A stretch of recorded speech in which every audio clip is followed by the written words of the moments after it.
ఓం గణపతి నమః. ఓం శ్రీ మాత్రే నమః. అందరికీ నమస్కారం అండి. నా పేరు సూర్యప్రకాష్. ఎండాకాలం మొదలైపోయింది. ఎండలు కూడా బాగా పెరిగిపోయింది. దీనివల్ల మనం చాలా కొంత అసౌకర్యానికి గురవుతున్నాం. అంటే అందరూ ఈ రకమైన ఇబ్బందులను ఎదుర్కొంటున్నారు. కానీ కొంతమంది మామూలు వర్షాకాలం, శీతాకాలం కూడా ఈ వేసవకాలంలో వచ్చే సమస్యలు వాళ్ళు ఎక్కువ ఎదుర్కొంటారు. ఈ వేసవకాలంలో మరింత వాళ్ళు ఎదుర్కొంటారు. ఇప్పుడు జ్యోతిష్య ప్రకారం ఎవరు ఎక్కువగా ఈ రకమైన ఇబ్బందులను ఎదుర్కొంటారో మనం తెలుసుకునే ప్రయత్నం చేద్దాం.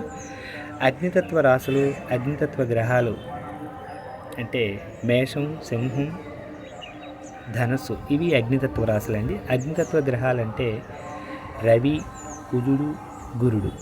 ఇవి మన లగ్నాధిపతితో కానీ మన రాశి అధిపతితో కానీ సంబంధం ఉంటే ఖచ్చితంగా ఈ రకమైన ఇబ్బందులు చాలా ఎక్కువగా వీళ్ళు ఎదుర్కొంటూ ఉంటారు. అవి ఏ రకమైన ఇబ్బందులు అంటే చెమట ఎక్కువగా పట్టడం, దాహం ఎక్కువగా అవ్వటం, అలాగే నోరు తడారిపోవటం, ఇంకా స్కిన్ ఎలర్జీలు అంటే ముఠాలు, సెగ్గడ్డలు, తలనొప్పి, జ్వరాలు, కొంతమందికి కామెర్లు, ఇలా రకరకాలైన సమస్యలు ఎదుర్కొంటూ ఉంటారు.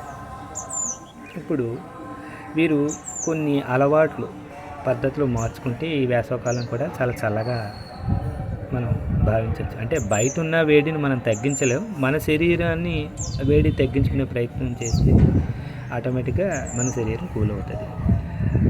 ప్రకృతి వరప్రసాదాలు ఏంటంటే చెరుకు రసం, కొబ్బరి నీళ్ళు, అంటే నీళ్ళు మాత్రం ఎక్కువగా తాగాలి. ఎవరైతే ఈ అగ్ని సంబంధమైన నేను ముందు చెప్పబడిన వాళ్ళు ఇంకా ఎక్కువగా తాగాలి.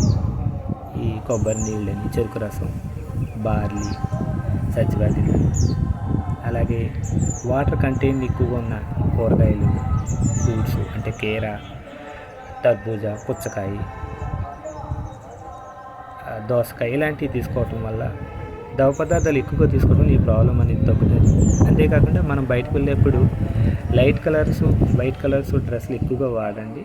ఎందుకంటే డార్క్ కలర్స్ కానీ లేకపోతే బ్లాక్ కలర్స్ కానీ అవి ఏవైనా గ్రహించిన అంటే వేడిని కానీ లేదా కాంతిని కానీ గ్రహించిన వైట్ కలర్స్, లైట్ కలర్స్ ఆటోమేటిక్గా 70% బయటికి వదిలేస్తాయి. కానీ డార్క్ కలర్స్, బ్లాక్ కలర్స్ ఎక్కువ శాతం బయటకు వదలవు. సో లోపల వేడి ఉంది, బయట వేడి ఉంది. మనం ధరించిన దుస్తుల్లో కూడా వేడి ఎక్కువగా ఉండడం వల్ల మనకు మళ్ళీ ఇంకా ఎక్కువగా వేడి అవుతుంది.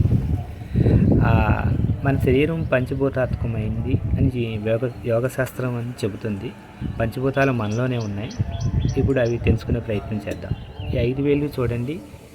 ఇది జలతత్వం, భూతత్వం, ఆకాశతత్వం. ఇది పెద్దగా ఉంది, పొడుగ్గా ఉంది కాబట్టి ఆకాశం పైన ఉంటుంది కాబట్టి దీని ఆకాశతత్వం అన్నారు. ఇది వాయుతత్వం, ఇది అగ్నితత్వం. ఇప్పుడు ఈ చిటికిన వేలుని ఈ బటన్ వేలుతోటి ఇలా జస్ట్ టచ్ చేయండి. మిగతా 3 వేలు ఇలా స్ట్రైట్గా పెట్టండి. కావాలంటే 2 వేలు 2 చేతులతోటి కూడా మీరు ఇలా చేసుకోవచ్చు. ఇలా చేసుకుని ఇలాగ మన కాళ్ళ మీద పెట్టుకోవచ్చు మాట కిందకి. ఇలా చేయటం వల్ల మన శరీరంలో జలతత్వం అనేది పెరుగుతుంది. ఈ రకమైన ఇబ్బందులు చాలా మట్టుకి తగ్గుతాయి. కాకపోతే దగ్గు, రొంప ఉన్నవాళ్ళు మాత్రం ఇది కొద్దిగా చేయటం అవాయిడ్ చేయండి ఆ రోజులు. దీన్ని జలముద్ర అని అంటారు. ఈ జలముద్ర వేసుకోవటం వల్ల కేవలం శరీరమే కాదు, మనస్సు కూడా చాలా సంతోషంగా ఉంటుంది. అలాగే ఎవరి జాతకాలలో చంద్రుడు దోషం ఉంటుందో ఎక్కువగా ఇది వేసుకోవటం వల్ల చంద్రదోషం కూడా చాలా మటుకు తగ్గుముఖం పడుతుంది. మనం బయటికి వెళ్ళేటప్పుడు మంచి గంధం అనేది నుదుటిని ధరించడం వల్ల, అలాగే ఎక్కడైనా వేడిగా ఉన్న శరీర భాగాల మీద మంచి గంధం రాయటం వల్ల కూడా చాలా చల్లగా ఉంటుందండి. ఈ రకంగా మీరు ఈ వేసవకాలాన్ని వచ్చే ఇబ్బందులను తగ్గించుకునే ప్రయత్నం చేస్తారని నేను కోరుకుంటున్నాను. ఇలా చేయటం వల్ల ఈ వేసవకాలం కొంచెం కూల్గా అవుతానికి అవకాశం అనేది ఉంది. మీ అందరికీ ధన్యవాదాలండి. ఇదంతా శ్రద్ధగా విన్నందుకు. మీ సూర్యప్రకాష్, ఆస్ట్రాలజర్, విశాఖపట్నం. నమస్కారం.